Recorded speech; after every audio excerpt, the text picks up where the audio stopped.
Hello दोस्तों, आज हम आपको जयपुर के नाहरगढ़ फोर्ट में लाए हैं और पूरा नाहरगढ़ फोर्ट आपको टहलाएंगे।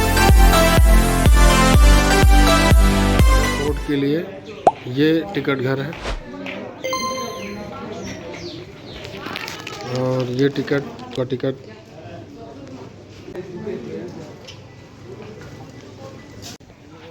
हम लोग नाहरगढ़ फोर्ट में एंट्री ले रहे हैं और ये नाहरगढ़ की एंट्री है जहाँ से नाहरगढ़ किले की तरफ जाया जाता है।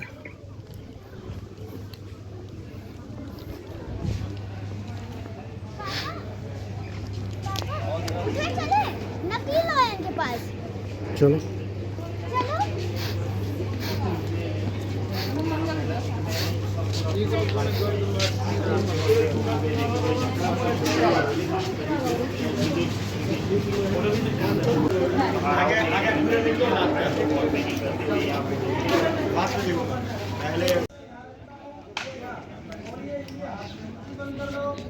नाहरगढ़ फोर्ट में ये शीश महल है।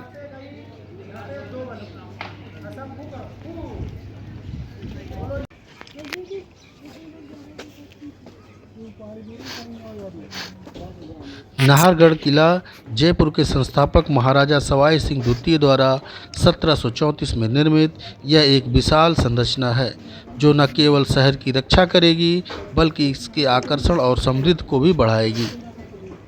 इसका मूल नाम सुदर्शनगढ़ किला था और बाद में इसका नाम बदलकर नाहरगढ़ कर दिया गया, जिसका अर्थ है बाघों का निवास। क्या बढ़िया लग रहा है। बढ़िया लग रहा है।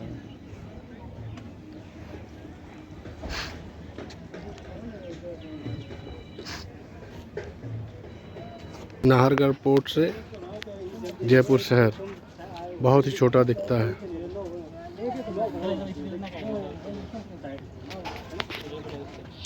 इस महल का निर्माण शुरू में राजा और शाही परिवार के लिए एक शांतिपूर्ण विश्राम स्थल के रूप में किया गया था, जहां से जयपुर शहर का नज़ारा दिखता था। इस शानदार किले का निर्माण मूल रूप से शहर को आक्रमणकारियों से बचाने के लिए किया गया था, लेकिन इसने कभी भी एक भी युद्ध का सामना नहीं किया। किले में इंडो यूरोपीय वास्तु शैली का पालन किया गया है। किले के अंदर कई खूबसूरत संरचनाएं हैं और कहा जाता है यह 700 फीट से ज़्यादा ऊंचा है। सवाई माधो सिंह सेकंड ने ये जो कंस्ट्रक्शन है अपनी पासवान रानी के लिए बनाया। पासवान बोल सकते हो, परदैत बोल सकते हो, राजा की दासी बोल सकते हो, या उस समय की रक्षा बोल सकते हो। तो इसी को आप नाहरगढ़ फोर्ट बोलते हो, इसी को आप रानियों का महल बोल सकते हो, इसी को माधवेंद्र पैलेस बोल सकते हो, इसी को आप बुलबुलिया बोल सकते हो। तो सर सबकी अलग अलग कहानी है कि कौन सी चीज़ क्यों बनाई गई। माधवेंद्र सिंह राजा ने बनवाई, मतलब जयपुर के सबसे आखिरी राजा थे माधो सिंह, उन्होंने 1880 में बनाया, इसलिए इसको माधवेंद्र पैलेस बोला। रानियाँ रहती थी इसलिए रानी। तो सर ये एंट्रेंस है जी। फोर्ट में 2 टाइप की एंट्री होता है, एक छोटी एंट्री, एक बड़ी एंट्री। छोटी एंट्री वहाँ होता है जहाँ रानी रहती है। सर ये रानियाँ नहीं है, ये राजा के पास में रानी, मतलब जितनी जो बाहर वाली जो होती है सर। ठीक है, यहाँ मिरर लगा हुआ है। सही मिरर है। ये जो है ये अभी लगाया गया है, ये मॉडर्न आर्ट है। मॉडर्न आर्ट का मतलब इसका पुराने इतिहास से कोई लेना देना नहीं। हर 3 महीने में नई नई डिज़ाइन यहाँ पे आके खड़े रहते हैं। ठीक है सर, जहाँ पे आप खड़े हो वहाँ से चाहे आप इधर देखो 100 बार या आप इधर देखो 100 बार, दोनों में 100 बार भी चले जाओ तो भी फर्क नहीं निकल सकता। फर्क सर कब मिलेगा, तब आप इसका नाम पढ़ोगे। पर चांद प्रकाश है, चांद प्रकाश, इधर देखोगे सर सूरज प्रकाश है, आगे लक्ष्मी प्रकाश है, आनंद प्रकाश है, बादल प्रकाश है। हर दरवाजे का एक न एक नाम है। तो सर ऐसा क्यों, ताकि आप पहचान सकें। किंवदंती है कि किले के निर्माण के दौरान एक आत्मा ने बाधा उत्पन्न की थी, जिसे नाहर सिंह की आत्मा माना जाता था। इसलिए किले के अंदर राठौर राजकुमार को समर्पित एक मंदिर बनाकर उनकी आत्मा को शांत करने के लिए नाहरगढ़ नाम दिया गया। किले के अंदर एक 2 मंजिला इमारत है जिसे सवाई माधो सिंह ने बनवाया था, जिसे माधवेंद्र भवन कहते हैं। इसमें राजा और उनकी 12 रानियों के रहने के लिए कमरे हैं, जिन्हें 9 क्वार्टर या इसी तरह के अपार्टमेंट में विभाजित किया गया है, जिनमें से प्रत्येक में एक लॉबी, बेडरूम, रसोई, शौचालय और स्टोर है।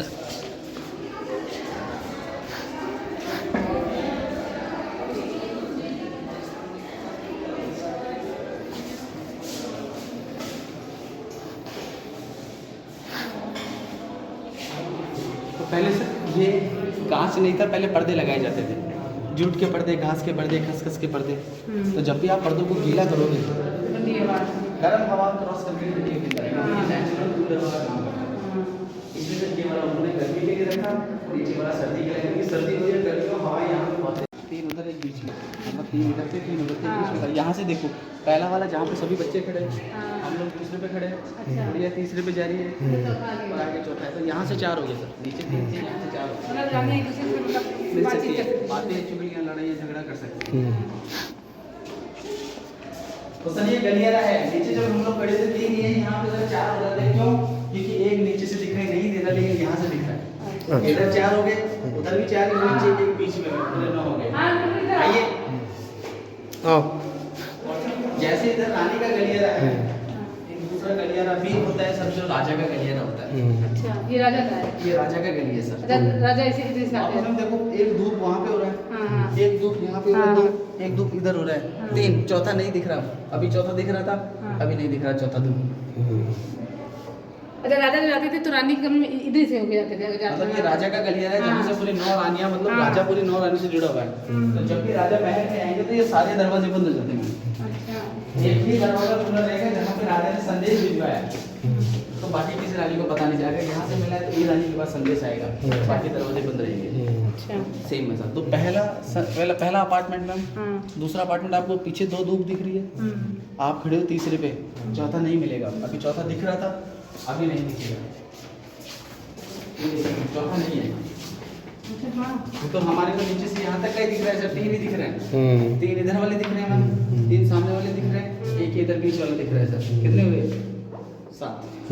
तो सर 8 और 9 वापस नहीं दिखेगी। है सर, हम लोग सेंटर पे खड़े, बिल्कुल बीच की वाले मेन एंट्रेंस। तो सर जब खिड़की से खड़े होकर देखेंगे तो 3 इधर, 3 उधर, एक बीच में, 7। तो सर 8 और 9 देखने के लिए क्या करना पड़ेगा? बीच वाले दरवाजे के अंदर जाना पड़ेगा नीचे से। अच्छा, बीच वाले दरवाजे से। जी सर, तो बीच वाले दरवाजे के जैसे हम लोग अंदर जाएंगे तो सर एक धूप में इधर दिखेगी 8, एक धूप से इधर दिखेगी 9। तो ये दोनों सर छुपे हुए। अच्छा, ये उधर है।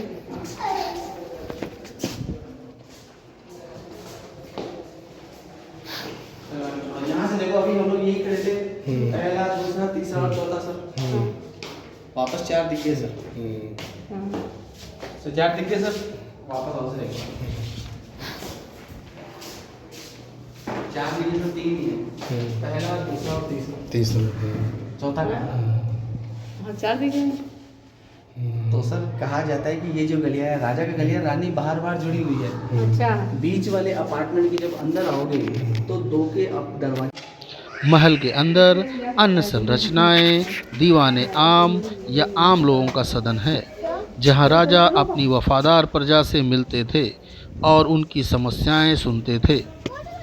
किले के गलियारे भित्ति चित्रों से सजे हुए हैं, जो नाजुक हैं और यूरोपीय और राजपूत शैली के वास्तुकला से प्रेरित है।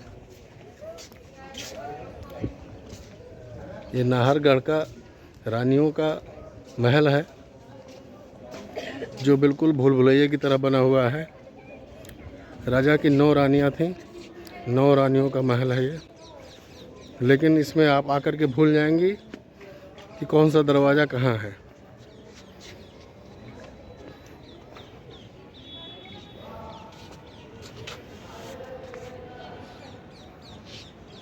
जयपुर शहर यहाँ से बहुत ही छोटा दिखता है। सारे मकान दिखते तो हैं, लेकिन बहुत छोटे छोटे दिखते हैं। काफ़ी ऊंचाई पे नाहरगढ़ फोर्ट बना हुआ है।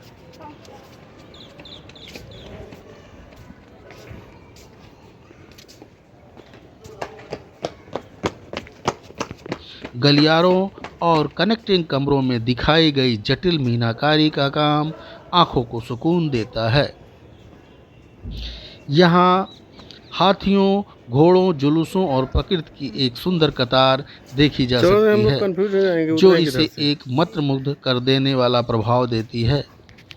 विक्टोरियन पुष्प चित्र बेहतरीन शिल्प कौशल का परिचय देते हैं और एक बीते युग के समय और जीवन की झलक देते हैं।